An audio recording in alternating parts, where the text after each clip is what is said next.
Baik, Bu Santi. Mari kita akan berdoa untuk firman Tuhan.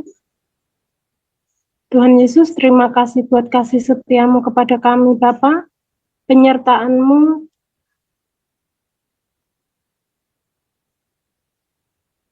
Tuhan Yesus, terima kasih buat kasih Tuhan atas kami, penyertaan-Mu sungguh sempurna dalam hidup kami, Bapa, dan malam hari ini kami siap untuk mendengarkan kebenaran firman-Mu. Berkatilah kami, Bapa, dan pastor yang akan menyampaikan firman Tuhan. Di dalam nama Yesus kami sudah berdoa. Amin. Terima kasih, Bu Santi. Terima kasih, Bu Endang. Baik, Pak. Bu Endang Iswati ini kayak penyanyi, artis penyanyi zamannya Rinto Harahap. Endang siapa mah namanya mah? Namanya Endang juga. Siapa namanya? Hetikus Endang. Hetikus Endang. Lanjut. Oke, terima kasih Bu Endang. God bless you. Siapa yang baca hari ini? Terima kasih, Pastor. Bu Erida ya?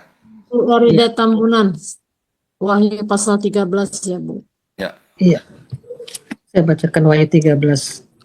Lalu aku melihat seekor binatang keluar dari dalam laut, bertanduk 10 dan berkepala 7. Di atas tanduk-tanduknya terdapat 10 mahkota dan pada kepalanya tertulis nama-nama hujat. Binatang yang kulihat itu serupa dengan macan tutul dan kakinya seperti kaki beruang dan mulutnya seperti mulut singa. Dan naga itu memberikan kepadanya kekuatannya dan tahtanya dan kekuasaannya yang besar. Maka tampaklah kepadaku satu dari kepala-kepalanya seperti kena luka yang membahayakan hidupnya. Tetapi luka yang membahayakan hidupnya itu sembuh. Seluruh dunia heran lalu mengikut binatang itu. Dan mereka menyembah naga itu karena ia memberikan kekuasaan kepada binatang itu. Dan mereka menyembah binatang itu sambil berkata, siapakah yang sama seperti binatang ini? Dan siapakah yang dapat berperang melawan dia? Dan kepada binatang itu diberikan mulut yang penuh kesombongan dan hujat. Kepadanya diberikan juga kuasa untuk melakukannya 42 bulan lamanya. Lalu ia membuka mulutnya untuk menghujat Allah, menghujat namanya dan kemah kediamannya dan semua mereka yang diam di sorga. Dan ia diperkenankan untuk berperang melawan orang-orang kudus dan untuk mengalahkan mereka. Dan kepadanya diberikan kuasa atas setiap suku dan umat dan bahasa dan bangsa. Dan semua orang yang diam di atas bumi akan menyembahnya, yaitu setiap orang yang namanya tidak tertulis sejak dunia dijadikan di dalam kitab kehidupan dari anak domba yang telah disembelih. Barang siapa bertelinga, hendaklah ia mendengar. Barang siapa ditentukan untuk ditawan, ia akan ditawan. Barang siapa ditentukan untuk dibunuh dengan pedang, ia harus dibunuh dengan pedang. Yang penting di sini ialah ketabahan dan iman orang-orang kudus. Dan aku melihat seekor binatang lain keluar dari dalam bumi dan bertanduk dua sama seperti anak domba dan ia berbicara seperti seekor naga. Dan seluruh kuasa binatang yang pertama itu dijalankannya di depan matanya. Ia menyebabkan seluruh bumi dan semua penghuninya menyembah binatang pertama yang luka parahnya telah sembuh. Dan ia mengadakan tanda-tanda yang dahsyat, bahkan ia menurunkan api dari langit ke bumi di depan mata semua orang. Ia menyesatkan mereka yang diam di bumi dengan tanda-tanda yang telah diberikan kepadanya untuk dilakukannya di depan mata binatang itu. Dan ia menyuruh mereka yang diam di bumi supaya mereka mendirikan patung untuk menghormati binatang yang luka oleh pedang, namun yang tetap hidup itu. Dan kepadanya diberikan kuasa untuk memberikan nyawa kepada patung-patung binatang itu, sehingga patung binatang itu berbicara juga dan bertindak begitu rupa, sehingga semua orang yang tidak menyembah patung binatang itu dibunuh. Dan ia menyebabkan sehingga kepada semua orang, kecil atau besar, kaya atau miskin, merdeka atau hamba, diberi tanda pada tangan kanannya atau pada dahinya. Dan tidak seorang pun yang dapat membeli atau menjual selain daripada mereka yang memakai tanda itu, yaitu nama binatang itu atau bilangan namanya. Yang penting di sini ialah hikmat. Barang siapa yang bijaksana, Baiklah ia menghitung bilangan binatang itu, karena bilangan itu ia adalah bilangan seorang manusia, dan bilangannya ialah 666.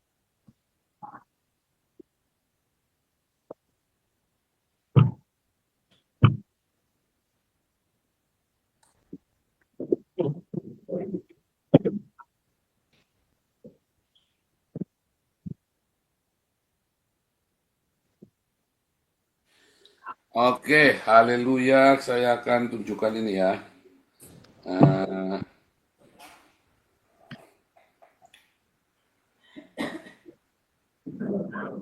Bentar ya, saya ingat dulu.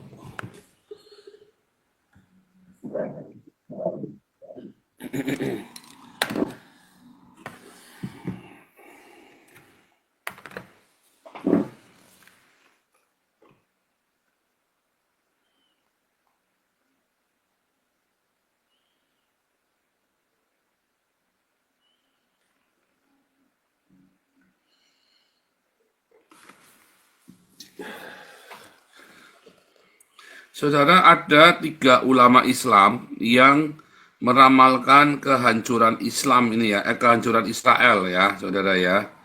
Nah, kita buka, bentar ya.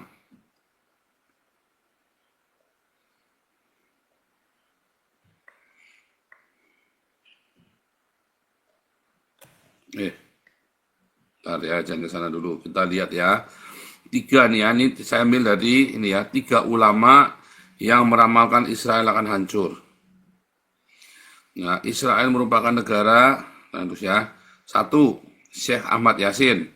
Syekh Ahmad Yasin yang mengatakan tahun 99 ya, Syekh meramalkan kehancuran Israel terjadi tahun 2027.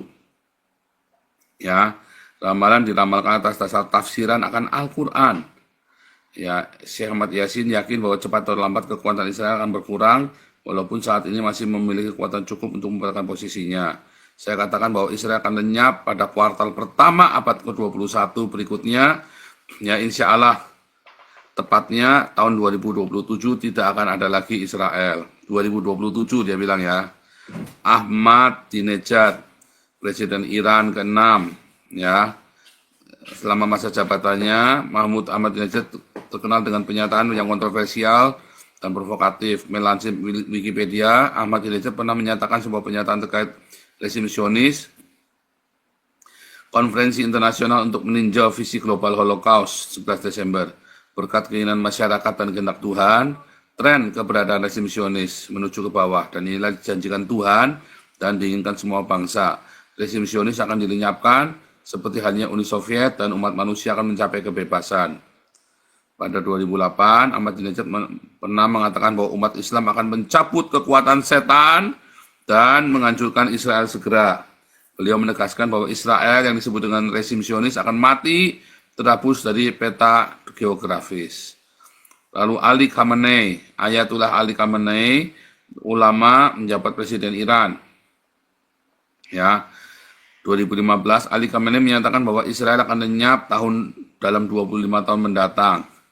Ya, berdasarkan prediksi tersebut, maka diperkirakan pada tahun 2040 Israel akan hancur dan lenyap. Ali Khamenei juga telah mengingatkan mengenai ramalannya ini dalam pertemuannya dengan pemimpin tertinggi Hamas Ismail Haniyeh bulan Mei lalu. Beliau mengutip ayat Al-Quran, bagaimana kelompok kecil mengalah kelompok besar dan kehendak Allah. Mengutip Africa News, Ali Khamenei menegaskan bahwa kelompok kecil telah berhasil mengalahkan kekuatan besar, termasuk Amerika, NATO, dan Inggris. Pernyataannya ini menyiratkan rencana Israel di masa depan mungkin saja terjadi. Nah, saudara, mereka ini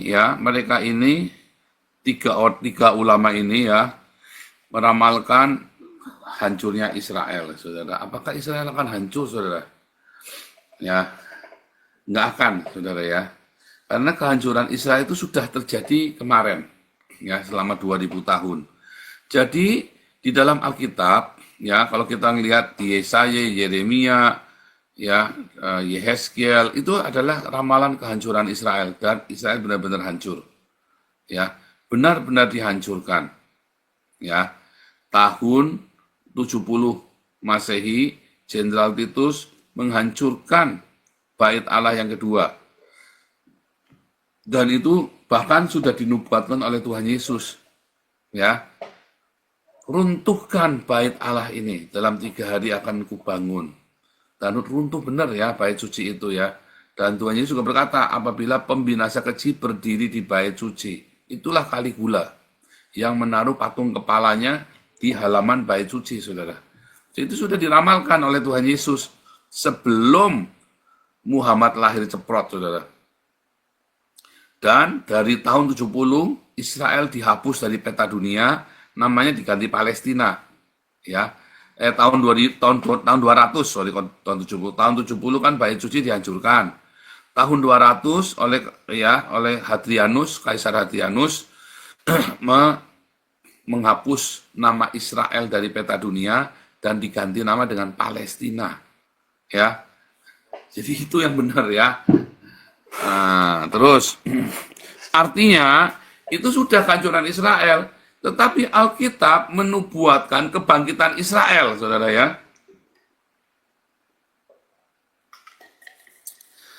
Sementara orang-orang Islam menubuatkan kehancuran Israel yang baru muncul 70 tahun yang lalu, ya kan, orang-orang Islam ini kan menubuatkan kehancuran 70 tahun yang lalu.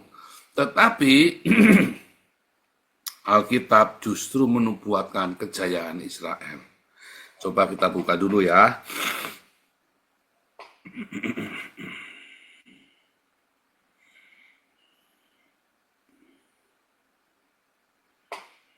Mana?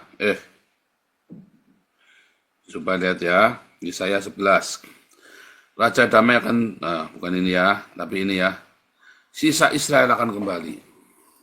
Pada waktu itu Tuhan akan mengangkat pula tangannya, menebus sisa umatnya yang tertinggal di Asyur dan di Mesir, Patros, Ethiopia, Elam. Saudara,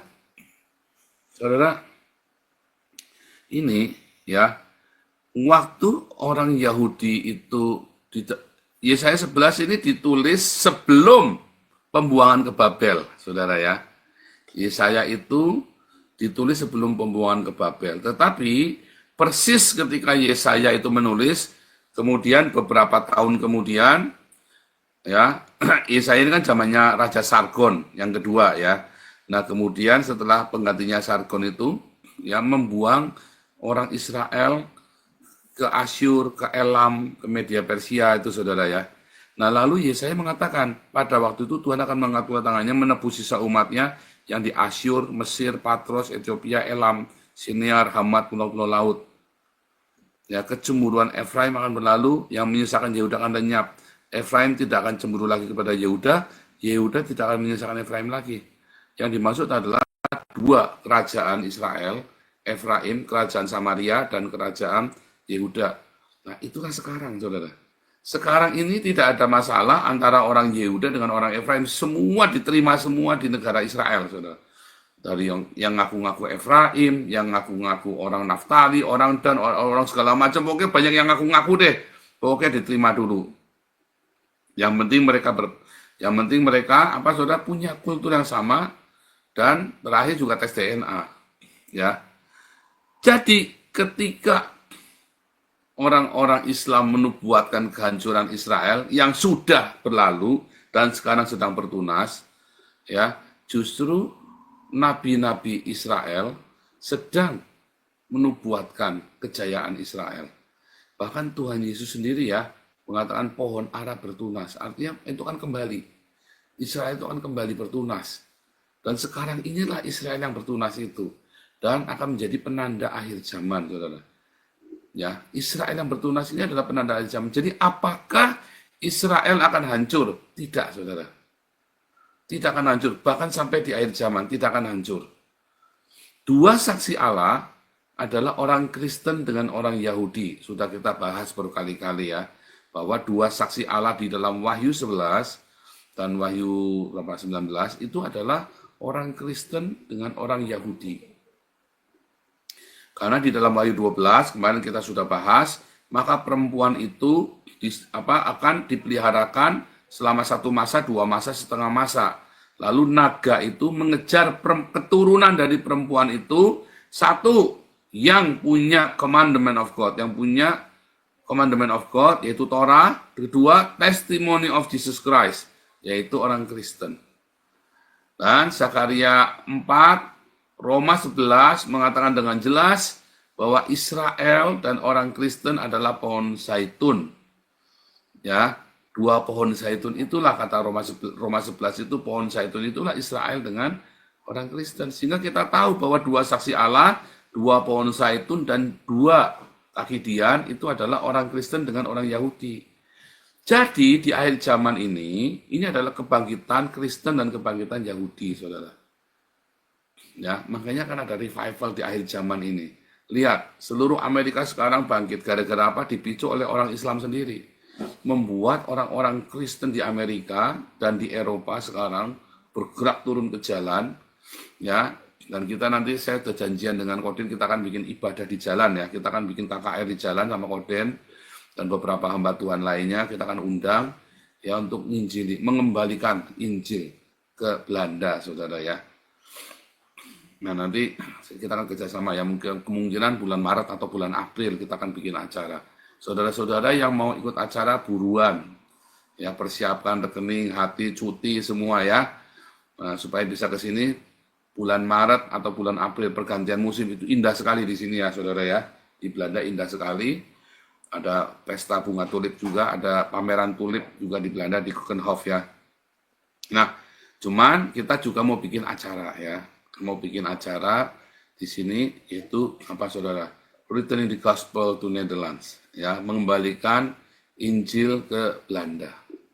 Karena kita berutang Injil kepada negara Belanda. Ya. Nah, itu. Sekarang, saudara, judulnya adalah Misi Rahasia Israel Menghancurkan Islam. Sebetulnya Israel tidak ada niatan menghancurkan Islam dan nggak ada urusannya. Ya, tidak ada urusan Israel mau menghancurkan Islam. Nggak ada urusannya dan tidak peduli. Nggak peduli, saudara, ya. Nggak urusan. Masalahnya apa, saudara? Masalahnya orang Islamlah yang ingin menghancurkan Israel. Ingin membuktikan, ya, untuk menghancurkan Israel itu. Kalau Anda melihat, ya, banyak sekali, ya, Al-Quran meramalkan kehancuran Israel ini, ya. Ini prediksi waktu kehancuran Israel menurut para pakar. Ramalan kehancuran, ramalan Israel akan hancur. Kehancuran Israel 2022. Ya, 2 ramalan dari kesingan 2. Semua senang, ya. Aduh. Kehancuran Israel, ya. Mana tadi, ya? 2022 tadi mana tadi? Loh, ini, ya. Sebentar. Waduh, bahaya nih. Sebentar. Ya. Saya mesti seperti ini, ya.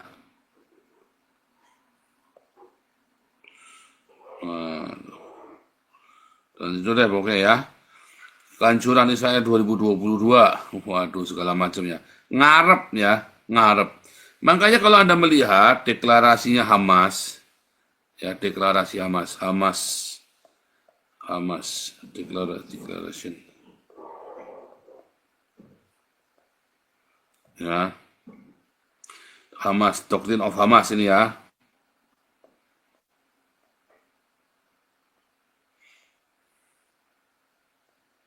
Artikel 1, movement program is Islam, ya. It draws its idea, ways of thinking, understanding the universe. Islam, nomor 2, Islam resistance movement is one of the wings of Muslim Brotherhood in Palestine. Muslim Brotherhood movement is a universal organization which constitutes the largest Islamic movement in modern times. Yeah, it characterized by its deep understanding, accurate comprehension, complete embrace all Islamic concept, all aspect life, politik dan segala macam, ya. Education, social justice, judgment, spreading Islam, education, art, information, science, occult, conversion to Islam, basic structure of Islam resistance.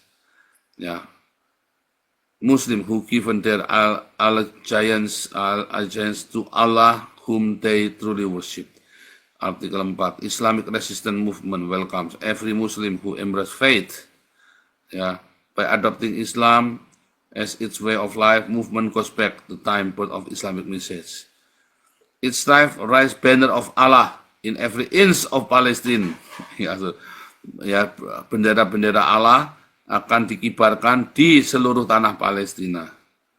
Ya, Islamic resistance movement of the link struggle against the Zionist invader, melawan semua Zionis. Ya, jihad is our path. Islamic resistance movement itself when Islam has disappeared from life. Wah, ngerti ya saudara ya. Islam resistance movement path its way. Ya, Islam resistance movement believe the land of Palestine is Islamic wakaf, consecrate the future Muslim generation. Islamic wakaf katanya ya. Tanah Palestina adalah wakaf, wakaf dari Gundul Mupeang. Ya, semua ya, ini ceritanya semua. Nah, terus the question of liberation Palestine is bound to three circles: Palestinian circle, Arab circle, Islamic circle. Each of the circle has to role struggle against Zionism. Ya, saudara ya, melawan. Semuanya tentang pokoknya melawan adalah Islam, melawan Zionism semua, melawan Israel intinya. Ya, ini semua artikelnya nih ya, artikel-artikelnya itu ya. Islam melawan Israel, Zionism. Memang sudah ditekadin, ya. Dan dulu sudah berkali-kali saya katakan bahwa mengapa Hamas ini ya begitu dieluk-elukan oleh Islam, karena adalah perlawanan terakhir dari Islam melawan orang Yahudi. Karena tiba-tiba orang Yahudinya muncul ya, dan orang Islamnya panik. Mengapa? Karena si Muhammad itu kan sudah mengklaim semua tanah perjanjian itu miliknya Islam. Tiba-tiba Islamnya muncul, berarti kan punyanya Israel, diambil alih semua, dan itu tidak pernah diduga oleh Muhammad. Ya, tidak pernah diduga oleh Muhammad bahwa tiba-tiba ada negara Israel yang akan kembali mengklaim tanah perjanjian itu, saudara. Nah, makanya negara-negara Islam ini akhirnya kemudian nyerang Israel. Ternyata Israel terlalu kuat, sehingga mereka tahu ternyata Al-Quran itu salah, saudara. Karena tidak mungkin bisa menghancurkan Israel. Ya, tidak akan ada akhir zaman sebelum akhir zaman tidak akan terjadi. Ya, tidak terjadi. Ya, Muslim membunuh Yahudi. Ya.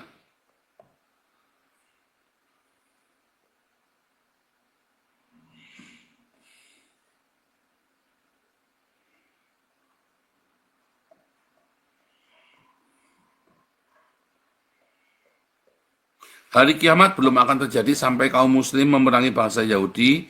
Mereka diserang oleh kaum muslimin sehingga bersembunyi di balik batu dan pohon.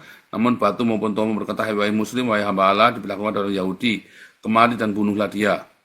Jadi ini ya, hadis ini adalah hadis sahih, dan mereka berusaha menggenapi hadis ini, dan ternyata mereka kalah semua, saudara. Tidak ada satupun muslim yang bisa mengalahkan orang Yahudi. Itulah masalahnya sekarang. Lalu orang-orang Islam ini berusaha menggemborkan semangat jihad, malah kalah semua.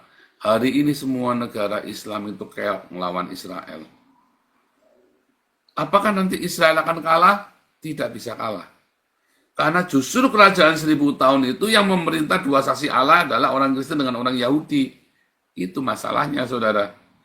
Ketika Yesus datang, ya, orang Islam berkata Yesus akan membunuh, Nabi Isa ini akan membunuh orang musuh-musuh Islam, yaitu siapa? Orang Yahudi dan orang Kristen. Ternyata Kristus datang untuk merubah kita menjadi tubuh kemuliaan, bukan mematikan, saudara. Tapi yang mati dibangkitkan dan kita dirubah, termasuk orang-orang Yahudi yang menantikan Mesias, yang percaya kepada Torah, ya saudara ya, bahwa Mesias akan datang. Justru kita akan menjadi pemerintahnya orang Islam ini, saudara. Ya, dan apa yang terjadi ya ketika Yesus datang?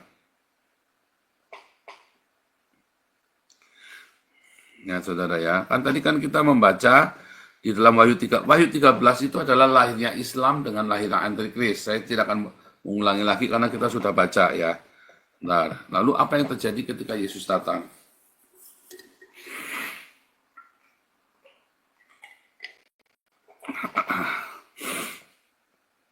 Ketika Yesus datang, ini yang terjadi, saudara. Ya, perjamuan kawin anak domba, ya. Nah, aku melihat surga terbuka, sesungguhnya ada seekor kuda putih yang menungganginya bernama Setia dan Benar, mengakui berperang dengan adil, matanya bagai nyala api, dan kepalanya terdapat banyak mahkota, tertulis nama yang tidak diketahui seorang pun kecuali ia sendiri, dan ia memakai jubah dicelup dalam darah, namanya ialah firman Allah. Ini Yesus Kristus ya. Semua pasukan di sorga mengikuti dia. Mereka menunggang kuda putih dan memakai lenan halus putih bersih. Apa lenan halus kemarin? Lenan halus adalah perbuatan benar orang kudus. Yaitu apa saudara? Diakonia kita. Ingat-ingat diakonia ya. Tapi diakonia itu harus diakonia yang benar. Bukan diakonia Anda berdiakonia tetapi Anda sambil pamer, ya saudara ya.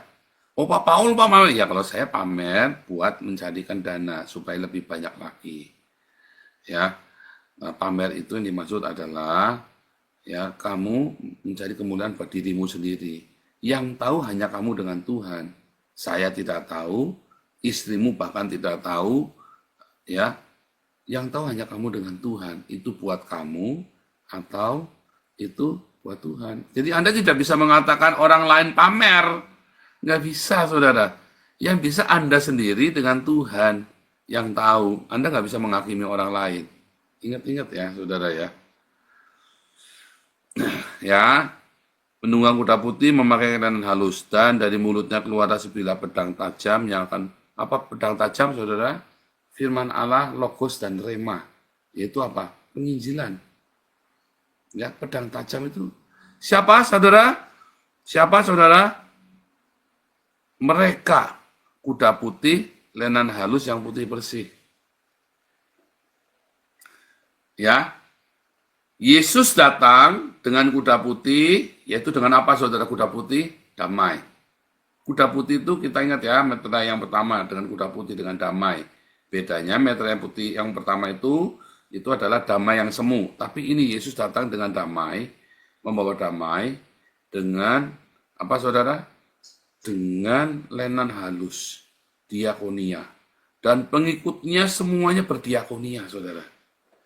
Jadi berbahagialah Anda yang bergabung dalam pasukan diakonianya kita. Berbahagialah Anda bila Anda tergabung di dalam pasukan diakonia. Dan Anda yang mensupport kegerakan diakonia kita. Berbahagialah, ya saudara ya. Lenan halus putih bersih. Artinya diakonia dengan tulus hati. Kalau diakonia dengan tulus hati, kan nggak perlu ribut, nggak perlu bertengkar. Kan kita dengan tulus hati. Kalau Anda masih suka bertengkar, namanya nggak tulus. Berarti kamu masih pakai egonya kamu. Maka diakoniamu nggak tulus. Kalau kamu niat berdiakonia, ya, maka kamu kan nggak usah ribut kan,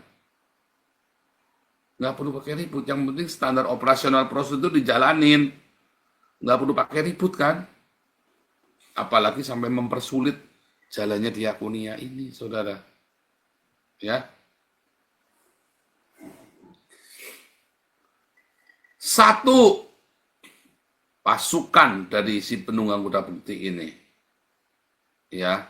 Membawa damai sejahtera dan berdiakonia dengan tulus hati. Ya, sama seperti kita lakukan diakonia terus di sini, di Eropa. Saya bikin komunitas, kita sewa gedung, tapi gedung itu buat kita ngundang mereka dan kita kasih makan mereka di gedung yang kita punya. Apalagi ini musim dingin, itulah gunanya kita menggunakan gedung itu, saudara ya. Terus, dari mulutnya keluar sebilah pedang tajam. Apa pedang tajam, saudara? Pedang dikatakan di dalam Efesus 6, kenakanlah pedang roh, ya, Efesus 6 ayat 12, yaitu firman Allah, ya, yaitu rema dari Allah. rema dari Tuhan Yesus. Di dalam Ibrani 4 ayat 12 dikatakan lagi, apa saudara? Pedang bermata dua, yaitu logos. Jadi satu, kamu harus berdiakonia. Dua, kamu harus punya firman Allah, logos yang menjadi rema, saudara. Ya, diakonia, logos yang jadi rema itulah adalah kesaksianmu. Itulah pekabaran Injil yang kamu lakukan dengan rema, bukan dengan retorika, tapi rema. Makanya penginjilan kita selalu berdampak, selalu orang-orang datang menerima Yesus. Ya, yang akan memukul segala bangsa. Pekabaran Injil itu, ya, kesaksian itu akan memukul segala bangsa. Memukul dalam hal apa? Mempertobatkan, saudara. Membuat orang itu nanti semua akan melihat bagaimana Tuhan bekerja, menyadarkan. Ia akan mengembalakan mereka dengan gada besi. Lihat, ia akan mengembalakan mereka dengan besi. Inilah kerajaan 1000 tahun. Kan akan. Nanti di ayat 20-nya, itulah kerajaan 1000 tahun. Mengembalakan dengan gada besi dan memeras anggur dalam kilangan anggur, yaitu kegeraman murka Allah yang Maha Kuasa. Pada jubahnya dan pahanya tertulis nama, yaitu Raja segala Raja, Tuan di atas segala Tuan. Ya, lalu aku melihat seorang malaikat berdiri dalam matahari berseru dengan suara nyaring. Sebentar, saya ulangi ya, skenario-nya begini. Ketika hari ini kita semua menantikan Yesus. Ya, orang Yahudi menantikan Mesias, yaitu Yesus itu sama sebenarnya ya.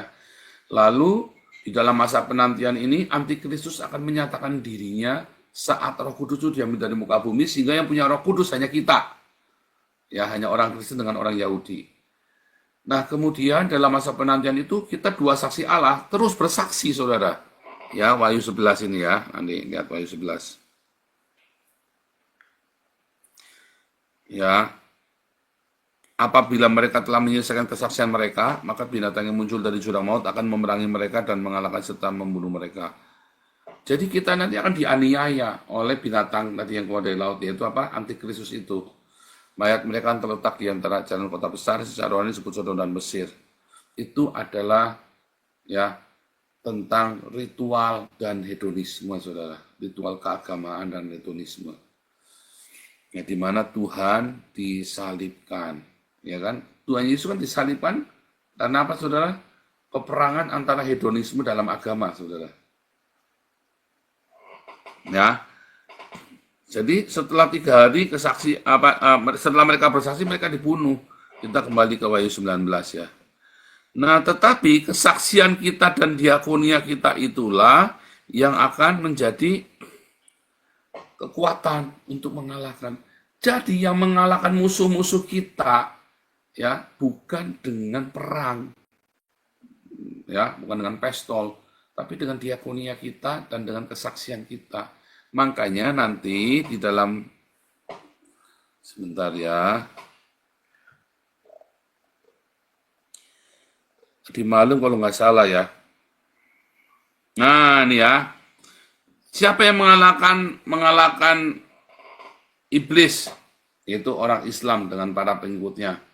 Apakah kalah dengan perang? Kayak Pak Teddy dulu ya, waktu kita angkat senjata kalau perlu. Enggak begitu ya. Dulu ya Pak Teddy, sekarang udah beda. Dulu Pak Teddy, kalau perlu kita angkat senjata. Enggak, saudara. Kita akan mengalahkan iblis Islam ini dengan darah anak domba, perkataan kesaksian. Ya, dengan tidak takut.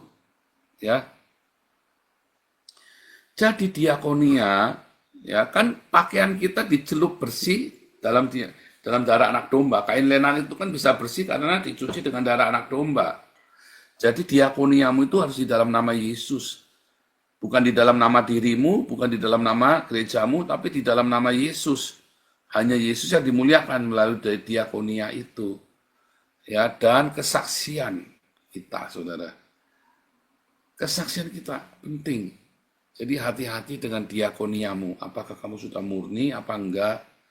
Dan kesaksian hidup kita, saudara. Perkataan kita. Karena kesaksian itu adalah roh nubuat, katanya kan. Jadi kalau Anda memberitakan Injil, Anda sedang bernubuat, saudara. Kayak saya memberitakan Injil ya. Den Haag bertobat, itu adalah roh nubuat, saudara. Makanya nanti Anda kalau ke sini nanti Anda menikmati ya penginjilan di pinggir jalan ya. Nah, makanya nanti kalau pas Anda datang ke sini, pas kita lagi bikin KKR di pinggir jalan ya, Anda ikut teriak-teriak nanti ya, ikut memberitakan Injil. Ya, saudara ya, itu adalah roh nubuat, saudara ya. Mana itu Wahyu 19? Bentar ya, balik lagi Wahyu 19 ya. Kesaksian Yesus adalah roh nubuat. Ya, Wahyu 19 ayat ke-10.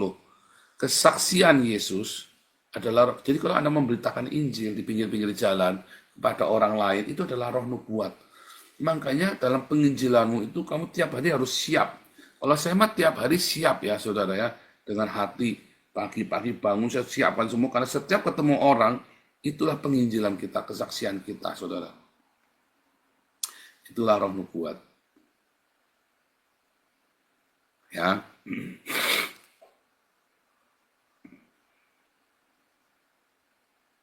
Baik lagi ya. Ia menggembalakan dengan gada besi. Itulah kerajaan 1000 tahun. Jadi, saudara, kalahnya orang Islam karena sedekahnya cuma 2,5%. Kalau kita sedekahnya seluruh hidup kita, saudara. Makanya orang Islam pasti kalah, nggak akan menang lawan orang Kristen. Di Belanda pun orang Islam tidak akan menang. Mengapa? Karena yang ada di Kukam itu, yang ada di sentral stasiun, yang bagi-bagi nasi bungkus, itu hanya gereja. Nggak ada masjid bagi-bagi makanan, nggak ada di Eropa ini, nggak ada, saudara. Yang ada orang Kristen bagi-bagi makanan di Eropa banyak. Ya. Makanya Anda gereja Indonesia yang ada di Eropa, yang dengar ini ya, Anda gereja Indonesia di Eropa, kalau kamu cuma kumpul-kumpul, ada satu gereja saldonya 200.000, saudara ya. Saldonya di banknya 200.000. Tapi cuma kumpul-kumpul tok, ya tak jamin kamu masuk neraka. Tak jamin kamu masuk neraka. Tetapi kalau kamu ya bergereja dan gerejamu ngajari, kamu ngasih makan orang seperti yang dilakukan oleh komunitas kita di Belanda, ya kita kan ini ngasih makan orang, saudara ya. Sebentar ya, kayaknya saya punya ada di mana ya. Saya ada rekam beberapa kali ya. Kemarin beberapa diakonia kita ya, saudara ya.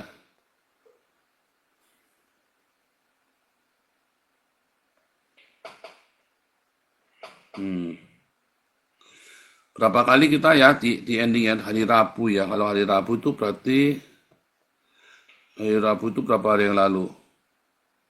4 hari yang lalu ya.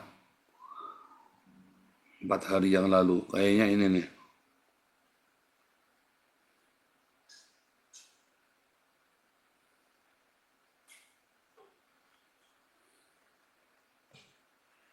Mau dengar tinggal kalau Bapak tidak mau, kemudian daman apa, karena bersyukur hampir habis 300 mil. Ini. Bukan, karena lebih pemilik kata. Oh, bukan ya, gimana ya? Bentar ya, saya selalu rekam gitu ya, kalau kita kasih makan itu ya.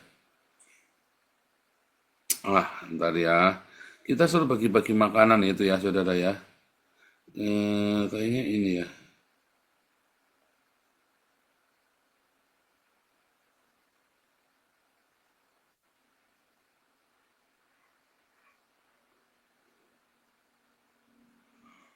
Ya itu ya, pokoknya nanti ya susah nyarinya ya.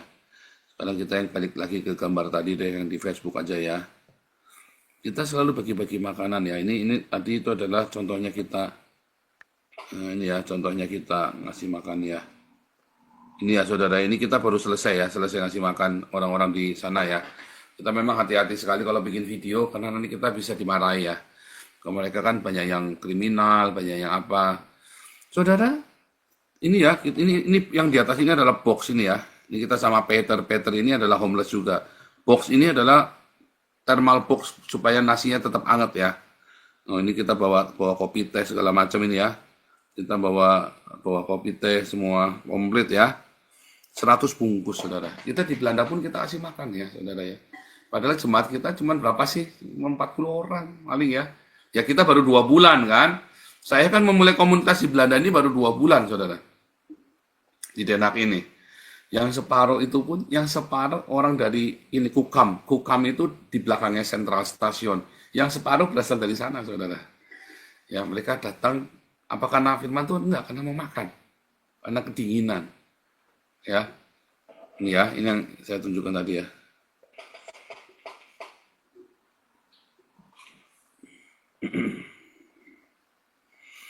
Ya, yang separuh ini ya, yang separuh dari mereka ini adalah orang-orang dari pinggir jalan, saudara ya.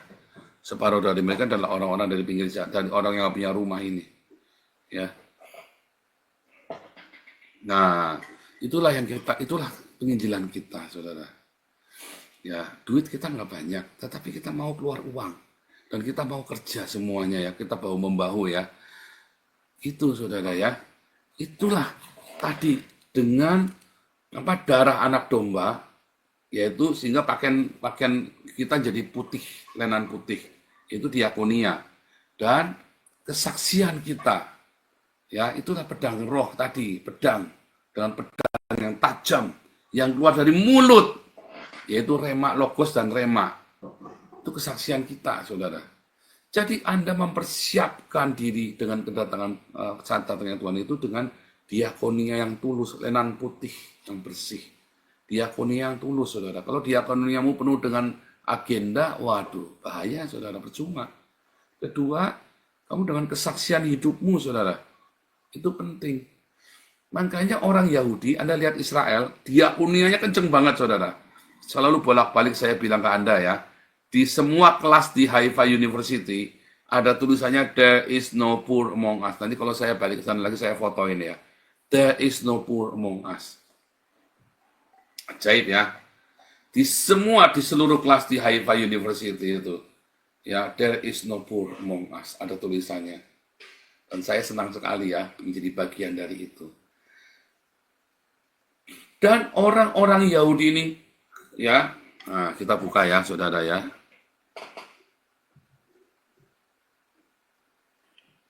Nah, ya, gimana nih caranya nih?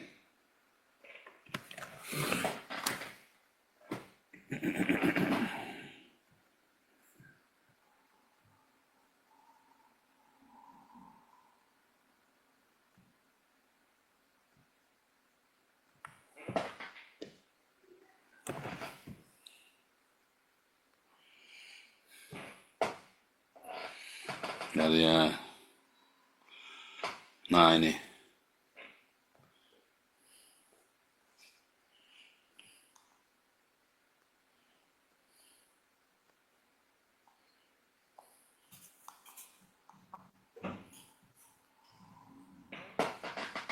Waduh, bentar ya. 15 menit lagi ya, 15 menit lagi. Saudara Anda lihat, misinya orang Yahudi, terlalu sedikit bagimu hanya untuk menjadi hambaku, untuk menegakkan suku-suku Yakub, untuk mengembalikan orang-orang Israel yang masih terpelihara. Ya, tetapi aku akan membuat engkau menjadi terang bagi bangsa-bangsa supaya keselamatan daripadaku sampai ke ujung bumi. Ajaib ya, saudara ya. Ini, saudara.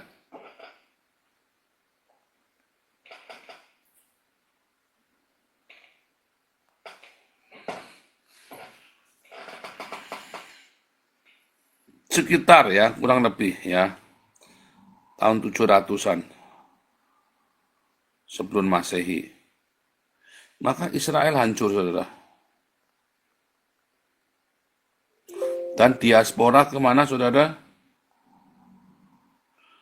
Diaspora sampai ke Elam ya, tadi ya, Elam, Ethiopia, ya ke daerah Asyur, dan sebagainya macam, saudara ya. Kemudian tahun 586, orang Yahudi dibuang ke Babel. Lalu tahun 516, orang Yahudi kembali. Yang Yahudi ya, kembali ke Yerusalem. tahun 70 bait suci hancur.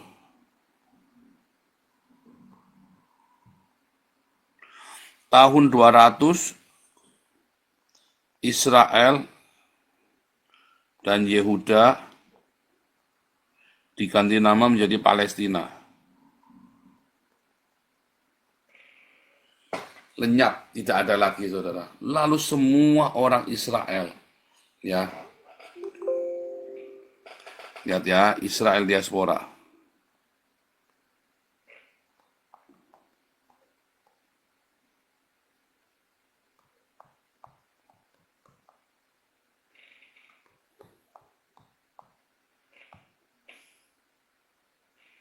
Jewish diaspora ya.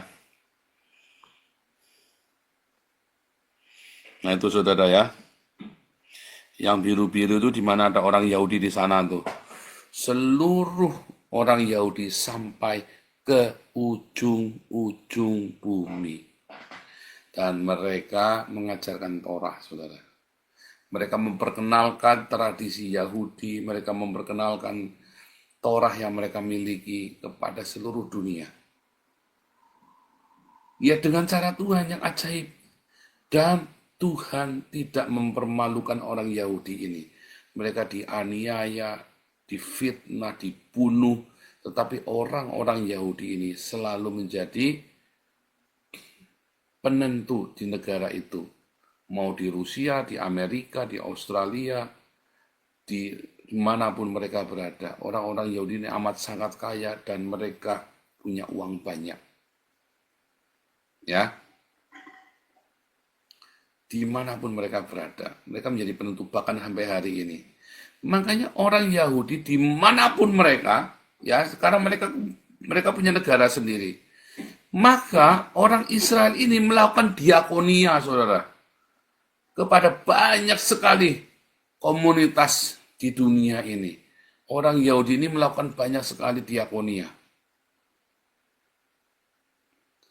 Jadi orang Yahudi ini menjadi berkat bagi bangsa-bangsa. Bahkan separuh perputaran uang dunia ini dikuasai oleh orang Yahudi. Yang jumlahnya hanya 14 juta orang.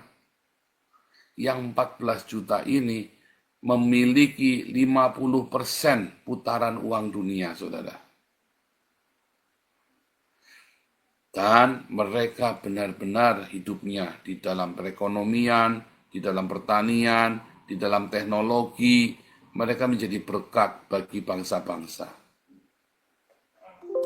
Bagaimana dengan Islam? Kalau Islam menjadi laknat bagi bangsa-bangsa.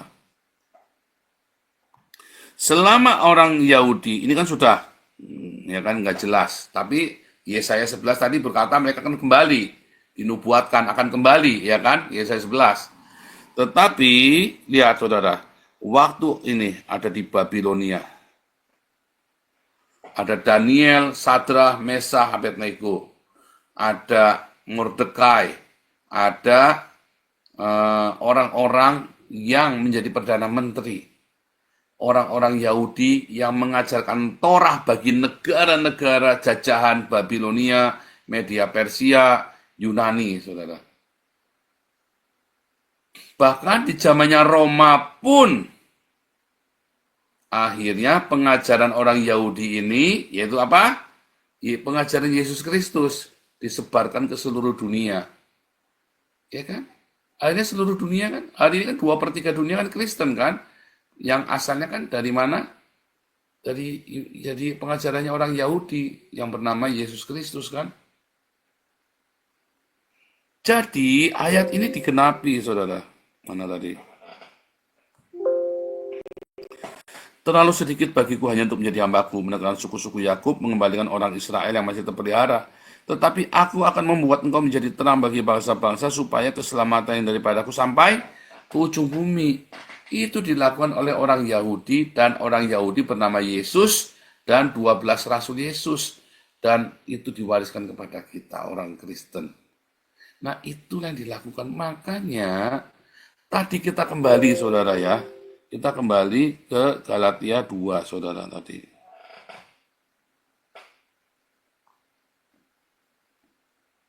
Di awal sudah saya sebutkan ya, saudara ya.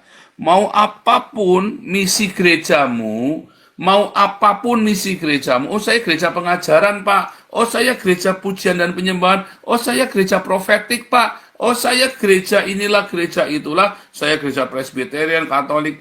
Apapun, lihat ayat 10, hanya kami harus tetap mengingat orang-orang miskin, dan memang itulah yang sungguh-sungguh kuusahakan melakukannya.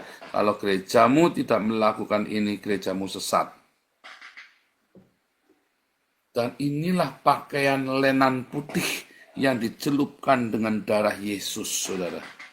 Sehingga menjadi putih bersih dicelupkan oleh darah Yesus. Yaitu diakonia yang dengan hati yang tulus. Bukan karena intrik-intrik, bukan karena mau cari nama. Seperti yang kita lakukan di Damaris, melalui Embun Pagi, yaitu diakoni yang tulus, dan melalui Hagios Group. Kita semuanya Hagios Group ya, saudara ya. Itu, saudara. Dan, saudara, sangat menarik ya, bahwa ketika kita berdiakonia ini, itulah kabar baik. Jangan kamu pikir makan itu bukan kabar baik loh, Yesus kasih makan, beri mereka makan. Itu adalah kabar baik. Good spell, kabar baik. Makan itu kabar baik, saudara. Tadi malam itu saya sampai ada, ini ya saudara ya, ada Pak Iman tahu tuh ya, kadang-kadang ada yang nambah sampai 3 kali, 4 kali itu ya. Sampai mereka membawa ya dengan serakah ya, karena lapar. Ya itu bukan disiplin, tetapi mereka lapar, saudara. Bayangin ya, mereka lapar. Lalu kita kasih makan, saudara. Mereka lapar, saudara. Apalagi ini suasananya dingin, mereka butuh makanan banyak. Makanya kita kasih kabar baik, apa makanan. Dari makanan itu mereka kemudian kumpul di komunitas kita, di gereja kita, Hagios, saudara. Kita injili mereka, kita ajak ngomong, kita ajak nyanyi. Mereka dengar, mereka nonton. Apakah mereka mau cari firman Tuhan? Tidak, mereka mau makan. Hari pertama kita ada 20 homeless datang. Kan hari pertama kunjungan 140, saya hitung saudara-saudara ya. 140, yang 20 pulang, saudara homeless ini. Gara-gara kita dapurnya pindah. 20 orang saya hitung ya, mungkin lebih kali ya. Saya sampai aduh, saya gelap banget ya, saya rada jengkel, cuman ya nanti kita evaluasi nanti ya minggu depan ya sama semua ya Pak Iman sama beberapa, kita akan evaluasi yang kita bikin acara di Belanda kemarin, Den Haag kemarin ya 2 hari. Karena Pak Iman juga datang ya, saudara ya. Kita akan bikin, saudara. Nah, saudara, makanan itu adalah kabar baik. Kamu pikir kamu kasih makan orang-orang di pinggir jalan, orang sia-sia, enggak, itulah kabar baik. Tidak mungkin makanan adalah kabar buruk, itu enggak mungkin, saudara. Yuk makan, itu kabar baik, saudara. Tidak mungkin itu adalah kabar buruk. Diajak makan kok kabar buruk. Banyak orang sinting, saudara, yang orang diajak makan kok, aduh kabar buruk, aku diajak makan. Sementara Anda lagi lapar gitu kan. Lagi lapar, diajak makan, terus Anda bilang itu kabar buruk, kan sinting Anda, saudara. Itulah kabar baik, itulah Injil. Injil yang pertama adalah makanan untuk orang yang lapar. Injil yang kedua adalah kesaksian hidupmu, saudara. Oleh darah anak domba, oleh kesaksian kita, bukan hanya perkataanmu, tapi perbuatanmu, saudara. Kalau kamu berdiakonia, tapi kamu cabul, itu bukan kesaksian. Orang lihat kamu lakukan, saudara. Kamu cabul, kamu terus hidupnya tidak benar, ya itu bukan kesaksian juga. Kamu suka maki-maki orang di mana-mana semua, sejak ribut semua, itu bukan kesaksian, saudara.